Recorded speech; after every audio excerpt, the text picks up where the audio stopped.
Okay, welcome back. Last time we made our way through the Lost Ruins, managed to win all the races there, then defeated Papu Papu to win our second key, and now we can enter Glacier Park and have our first race today on Blizzard Bluff. Blizzard Bluff is an interesting track to me. It's one I'm kind of 50-50 on. There's a couple of big jumps in it. Well, less big jumps. There's a couple of nice shortcuts on this track, but I've never been able to hit them consistently. So honestly, for this race, I might give them a try once each, but I'm probably just gonna stick it out and just do the normal line through the race. Because I'll be honest, if there's one course in this game that I'm less confident in than all the others, it's probably this one. And honestly, that's a bit of a weird one for me, because it's like, this is a not particularly complex track. However, now that I have the 10 Wumpuff route, I might be able to do one of them. The other is a jump over the fence there that lets you kind of not circumnavigate, just work your way around that little bit. You can also cut through here. That's one I always remembered. Like, that one can actually lose you sometime if you don't do it properly, I think. Because, you know, it is technically off-roading, so, yeah, you can mess that one up.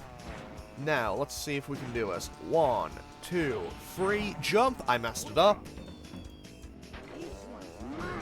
And we are now in third. We're in third place. Make that second. And sorry, Cortex, but it is time for us to be back in first place.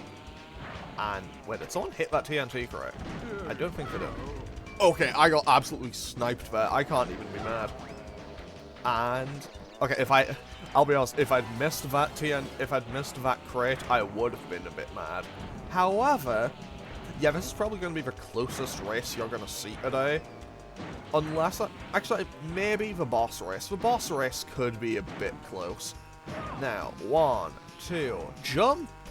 That's what I want to do. So yeah, you need to do that jump, and that, okay, do you see that metal grating there? I don't know how to make that jump consistently. I've never been able to. But either way, with that, we managed to make a nice, quick, easy win on Blizzard Bluff, Engine and Tiny Tiger taking second and third place. So, Glacier Park has 4 tracks, just like all the others, and it's a kind of a mixed bag for me. It has Blizzard Bluff, which I'm kind of 50-50 on. It has the next track, which I'm a little bit 50-50 on.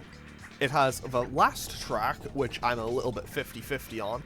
And then there is the third track we'll be doing today, which is my favourite track in the entire game. Also, the boss in this area is Komodo Joe. However, unfortunately, his brother, Komodo Mo, is not in this game. However, just like the people with the umbrellas, that I don't remember what the names for them were, or the term for them, Komodo Mo would also be playable in CTR Nitro Fueled. But at the same time, so is, like, everyone. Like, everyone is in that game. Like, I swear, everyone is in that game. Okay, so, now we move on to the Dragon Mines, which is also Komodo Joe's home track, so we will be seeing this track twice today. Because, well, obviously, it is his home track, and, in addition to that, it is also, well, it's his home track, and therefore it is where we'll be doing the boss race. And also, I'll be honest, it is one of those tracks that I think is deceptively difficult. I have seen a lot of people say that they think it might be the hardest track in the game. I don't know if I'd go that far, but it definitely has its moments. Either way, I remember when I was a kid, I always loved this track, but I think that might just be because I think that may be because when I was a kid, I saw it had dragon in the name, and I was like, ooh, dragons! Those are cool! Because to be fair, dragons are cool. And also, the joke was completely lost on me as a kid. Wow, that was a lot. I'd lost a lot of Wumpa fruit there. The joke was completely lost on me as a kid, that they were called the Dragon Mines because Komodo Joe was a Komodo dragon. Like, that joke was completely lost on me as a kid. But hey, we are actually having a pretty bad race here so far, but you know what? That's okay. That's okay, because honestly, as long as we come out on top in the end, like, as long as that says first place when we cross that finish line, that's all that really matters here. And realistically, well, I've now kind of opened up a lead because I've hit a rhythm. Oh no. Hubris. Hubris, don't do this to me. Also, I should note that on that kind of spiraling bit, that is where one of the CTR letters will appear when I do the challenge for that. And that requires you to actually kind of jump back down, which isn't exactly ideal, but hey, we'll manage.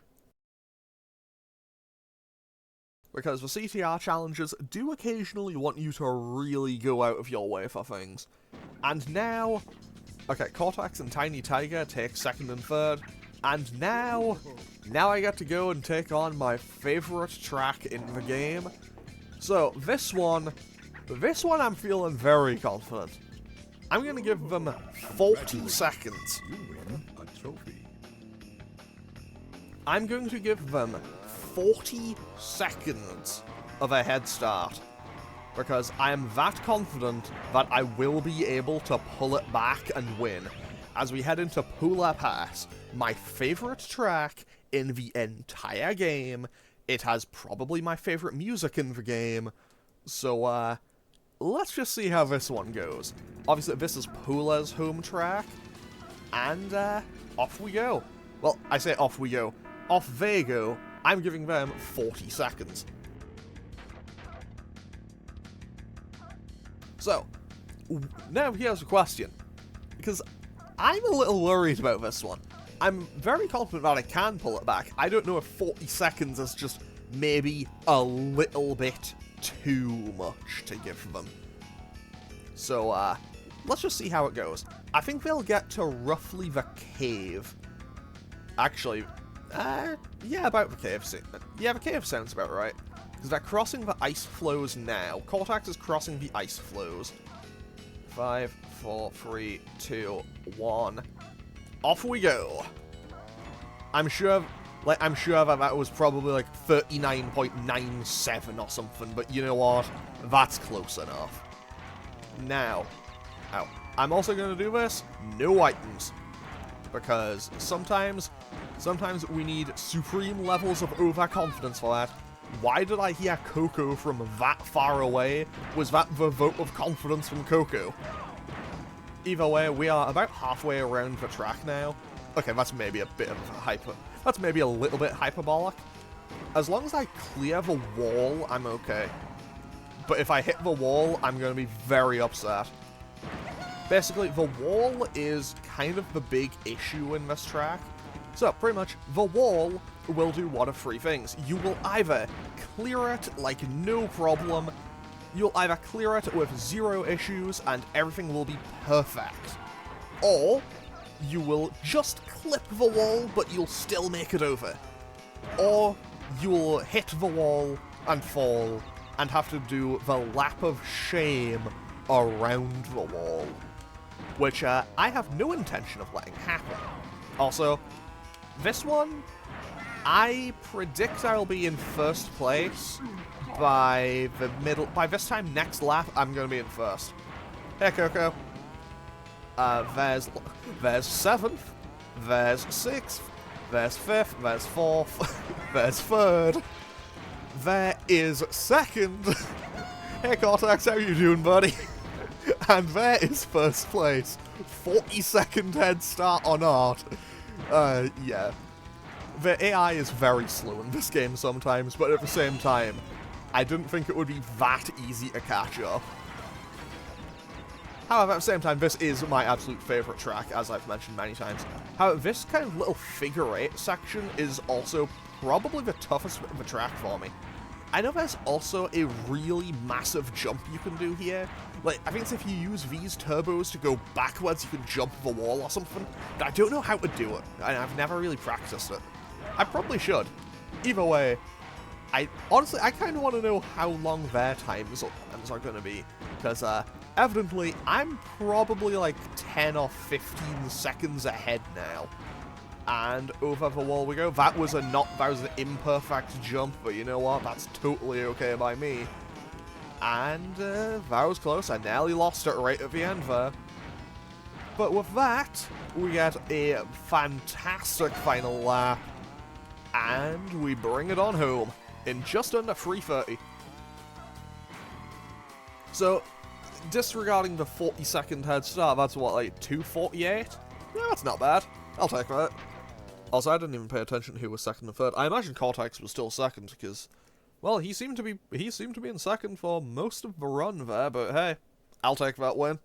I'll take that win, and also I might give from now on any head start I give them will be a bit less than that, because that one was honestly I was a little bit worried about, and honestly, what was I worried about? Okay, so that is trophy number 11 acquired, and okay, now it'll give me the tutorial of saying, hey, you don't have all the keys. To access this boss garage, you must come in first place in all 4 races of this area. Honestly, it's probably more practical for me to get that now, because the next one, like, you have to go the long way if you don't want to get that. Okay, so now we go into Tiny Arena, which is Tiny Tiger's track. It is also the longest track in the game by probably quite a margin. And, yeah. Honestly, this one, I'm also not too worried about. I'm not worried about this one, but at the same time, it is one that I'm a little bit 50-50 on if I like the track or not. And by that, I mean, if you asked me today if I like it, I'll tell you I do. If you asked me tomorrow, I might tell you I hate it. I am very kind of 50-50 on a day-by-day basis with this track. But either way, I'm not too worried about it. It's more so just like the worry of, man, if I lose on this one's going to take ages to do again. I mean, I say that, it's like 3.5 minutes. I'm going to aim for an average lap time of 1 minute 10 or just over. I think that should be doable. Like 110 seems doable, I think, yeah. Although, to be fair, this is also very much a drift and jump level. Honestly, if it was a little bit shorter, I think I would probably love this track like 100% of the time. Either way, we are in a very good position already, coming into near the end of lap 1. Honestly, I think I'll probably finish lap 1 at a roughly 117 maybe? Actually, no, probably 115. 13, 14. Yeah, 114.45. That's not bad. I say that's not bad. Look at my lead. That is a quite large lead to have. But yeah, I'll be totally honest, I do absolutely adore this game. I remember when I played it online, like I remember when I played the remaster, well, not the remaster, the remake online. Like, I know that there will be people that are amazing at this game, that are way better than I am at it. But honestly, there was such a satisfying feeling being just playing online and getting into matches and then being the only person to finish a race. Because when someone finishes a race in that game, everyone else is told you have 30 seconds. And if you don't finish the race in that time, you just get a DNF. And there were genuinely times where I was the only person to finish a race, and honestly, I love that. I haven't played online in a good while, mostly because, you know, my PS Plus ran out. But hey, I absolutely adore playing this game. It's honestly probably one of the most fun online experiences I've had for a long time as well. Especially just because, honestly, I don't think the netcode was all that bad. Sometimes finding a race would take a really long time. Sometimes finding a race could take forever. But, like, genuinely, I don't think I really had any issues with lag or anything. And also, one thing I will say, another fantastic thing I will say about that remake is the level and quality of the post-launch support is honestly just astounding. Like, that game was getting new updates, new tracks, new characters and new carts for what felt like an eternity afterwards. I mean, I think it was only like a year and a half or something, but like, there were so many things added to that game.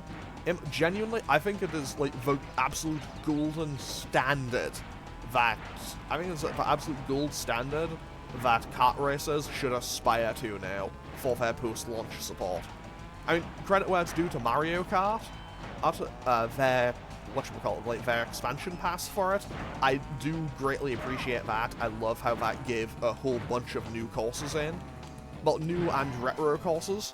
I think they're all, like, returning courses, actually. But either way, I think that's fantastic. And for them to do that for Mario Kart so long after the launch of Mario Kart 8 and 8 Deluxe on the Switch, I think that is fantastic. Now, if we could get a new Sonic and Sega All-Stars Racing with that kind of level of quality post-launch support, now that's what I think we need. But honestly, I would love to believe that Nintendo looked at the quality of the post-launch support that this game's remake got, and I would love to believe that that's what inspired them to do the stuff for Mario Kart. But probably didn't, but yeah. Okay, now we hear from Komodo Joe. So, you've beaten all the other racers on these tracks. Well, now you see why I'm the most field driver on the circuit. I'll earn the right to face Oxide by crushing you into brick dust. Let's race. Okay, so, boss number 3, Komodo Joe. Admittedly, I do think it would have been kind of cool if you could also race Komodo Mo, but hey, that's not on the cards in this game. But yeah, I think the remake has something like, it has like 50 or 60 characters, and everyone has skins. Like, there's so much stuff in that game. Also, I didn't give him a head start. I'm gonna restart the race. I'm gonna restart the race and give him his 15 seconds, because I feel bad otherwise. Okay, off you go, Joe. Have your 10 more seconds. 6, 7, 8, 9, 10, 11, 12, 13, 14, 15. Off we go. So, honestly, if I'm gonna lose one race, it's gonna be this one, and if I'm gonna lose one race, it's gonna be this one, and it's gonna be to my own hubris. But you know what? Realistically, if I'm not falling to my own hubris, I'm not falling to anything. 2, 3, I'm gonna get hit. Okay, that did 5. Honestly, wait, he's not that far ahead. You know what? This comeback's doable. This comeback might be doable without items, even. As long as I don't hit a whole bunch of things, I think I'm okay. There he is. Okay, he's in line of sight within 1 lap. You know, I'll fire 1 missile. And I'm in the front. Fantastic. Honestly, I probably didn't need the missile, but you know what? We're just gonna go with it anyway. Now, let's just keep going. Because honestly, this is probably the boss I have been most worried about. Because to be totally honest, I'm not worried about the next one all that much. I remember the next boss throws bombs, and then the final boss, Oxide, throws kind of just everything. And I think he also throws 2 at a time. Also, I should probably note just on what the story of this game is. So basically, they were going to just like have all the races happen regardless, but instead it became Oxide turned up, like Nyrus Oxide, who was from the planet Gasmoxia or something. Basically turns up and wants to turn the Earth into a giant parking lot, and now basically everyone is racing for the right to race him, and then, you know, then whoever wins that can race Oxide for basically the fate of the world. And that isn't a joke, that is genuinely what the plot of this game is. However, you can also completely skip what the plot is, because, like, it's like, if you didn't leave the game, like, on the title screen for a bit, you just won't see it. Also, I feel kind of bad for winning now, because Komodo Joe is very upset. But with that, we got key number 3. You're not so slow after all. Surprised me you did. Here's a key for the win. Still, I think you're not fast enough to outrace Oxide. We're going to lose our planet, and it will all be your fault. Okay, so with that, that is, I guess, technically Chapter 3 complete. So now let's go, save the game, and end off today's episode here. Yeah, because now we can move on to the final area, which we'll be doing next time. So, as always, feel free to leave a comment or click any of the buttons down below if you feel so inclined, and I will hopefully see you all next time as we go and finish off the main bit, like the main kind of section of the adventure mode of Crash Team Racing. Okay, thanks for watching. Later.